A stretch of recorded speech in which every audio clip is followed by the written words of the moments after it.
¿Qué tal? Soy la profe Calaboquis y esto es Exilio Panadero. Bienvenidos.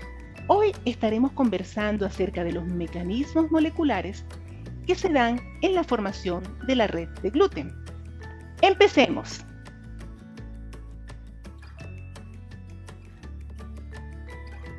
Veamos la relación que existe entre el amasado y la formación del gluten. Acá tenemos 3 microfotografías electrónicas de barrido. Y cabe destacar que en todas estas experiencias los gránulos de almidón fueron eliminados. Y solamente lo que estamos viendo es la malla proteica del gluten. En la microfotografía 1 observamos una harina hidratada pero que no ha sido amasada. En la microfotografía 2 observamos una harina hidratada y amasada por unos segundos y podemos entonces apreciar la formación de hebras continuas. En la microfotografía 3 observamos una harina hidratada y amasada de forma óptima. Acá se puede apreciar fácilmente la formación de hebras y films.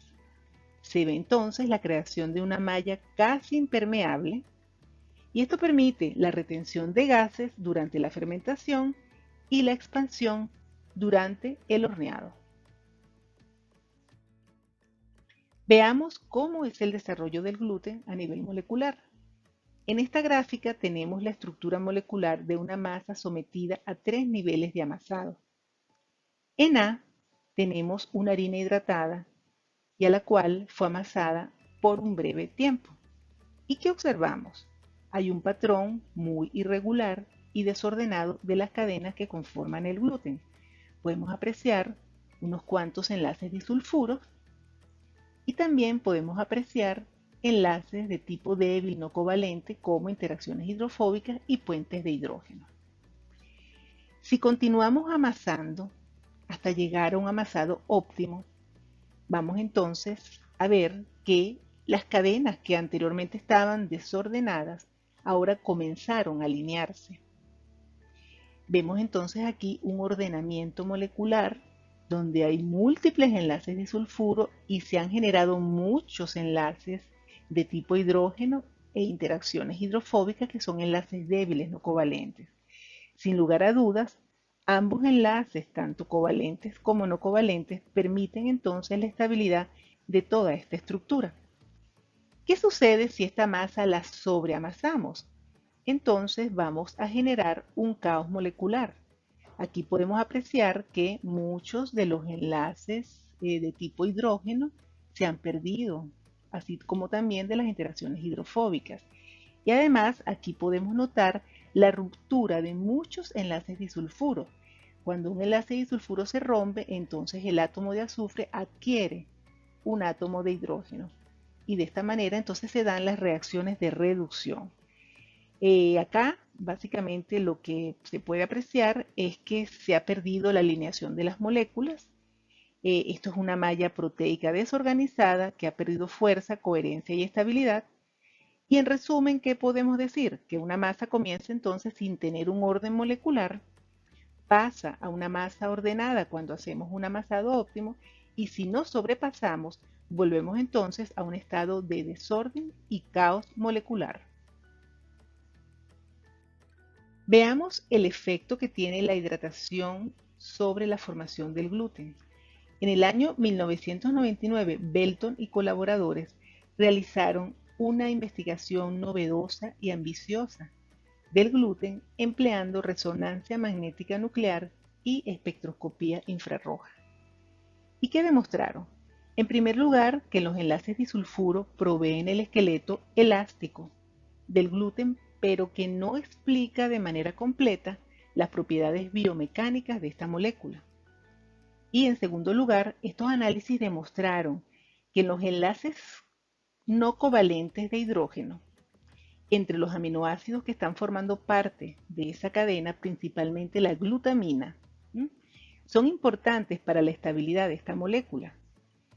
En esta gráfica, entonces, se nos muestra la estructura del gluten ante 3 escenarios distintos de hidratación.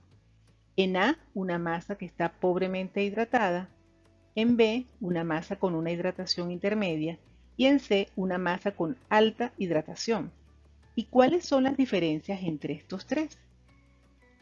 En A vemos entonces unas cadenas de gluten muy cercanas unas a otras, es decir, esto es una estructura cerrada, donde prácticamente los aminoácidos de una cadena están unidos a través de un enlace no covalente tipo hidrógeno con aminoácidos de la siguiente cadena.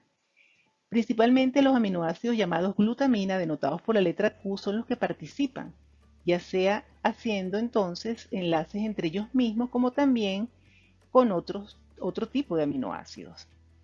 Vemos entonces que es una estructura cerrada. En B vemos que aquí comienzan a separarse las cadenas, hay una apertura y se observan entonces rasgos estructurales marcados como la presencia de estos huecos u ovillos y también la presencia aún de cadenas cerradas. Y en C podemos ver entonces que la apertura se ha hecho mucho mayor y los rieles entonces son más cortos. Este modelo propuesto por Belton y colaboradores, ellos lo denominaron el modelo de ovillo-riel y propone que el estado de baja hidratación posee entonces muchos enlaces de hidrógeno a lo largo de todas las cadenas, por tanto entonces esto es una cadena cerrada. En la medida entonces que vamos hidratando la masa, aumenta la plasticidad del sistema. Muchos de estos enlaces se rompen y ahora entonces, como hay presencia de agua, las glutaminas establecen enlaces de hidrógeno con los hidrógenos que el agua aporta. De tal manera que comenzamos a ver entonces la apertura de estas cadenas, lo que es denominado los ovillos. Ellos básicamente entonces diseñaron una ecuación para relacionar el número y tamaño de los ovillos. Si la relación es baja, entonces significa que hay una cierta cantidad de ovillos parecida a una cierta cantidad de rieles y por tanto esto es una relación baja. Pero si los ovillos son mayores y no solamente en número sino en tamaño, en tanto que los rieles entonces son menores, entonces esta relación es alta, que es justamente lo que ocurre cuando una masa está altamente hidratada. Pero veamos más de cerca lo que sucede a nivel molecular. Una molécula de gluten con baja hidratación, entonces hemos visto que posee muchos enlaces de hidrógeno a lo largo de toda su cadena. Si nosotros ampliamos un breve segmento de esta cadena, entonces vamos a observar que esto es una estructura secundaria cerrada, que básicamente aquí no observamos agua por ninguna parte. ¿Qué sucede si esta masa es sometida entonces a un alto nivel de hidratación? Que este sistema entonces va a tener múltiples aperturas u ovillos, ¿sí?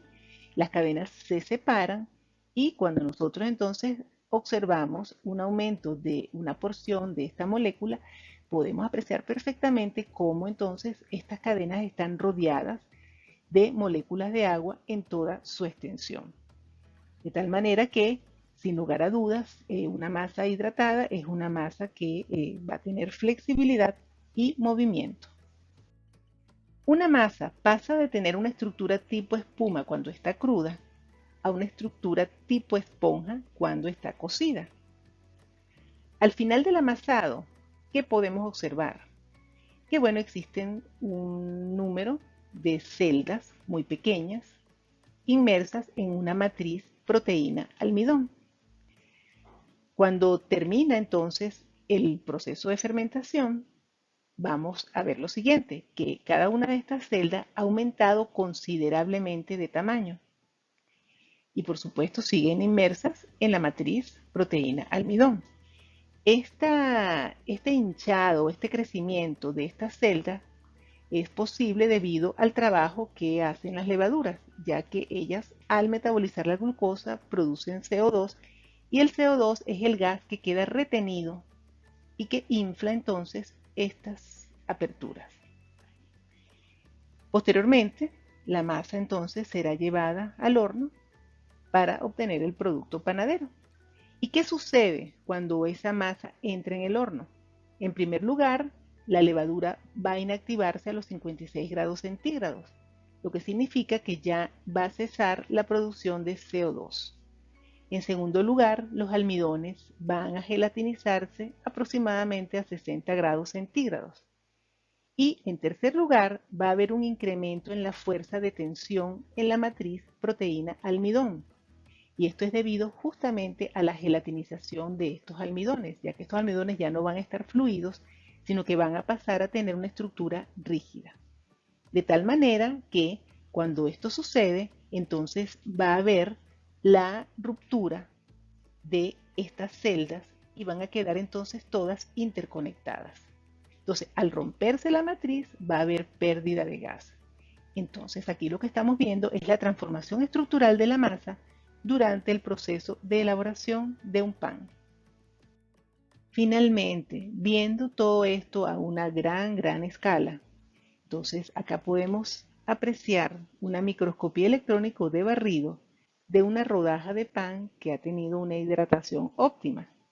Aquí claramente entonces se nos muestra la red de gluten denotada por esta letra G, que no es más que estas paredes, este biofilm, esta película, que parece una película plástica, es simplemente circunscribiendo estos enormes huecos que corresponden a las celdas que se generan durante el proceso del amasado.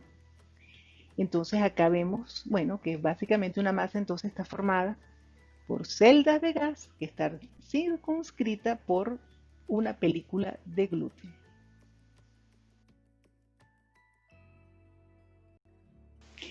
Espero que esta información haya sido útil para ti y si te interesan estos temas, te invito a suscribirte al canal y así poder contar con tu presencia y tu participación de los temas y los contenidos que estaremos conversando.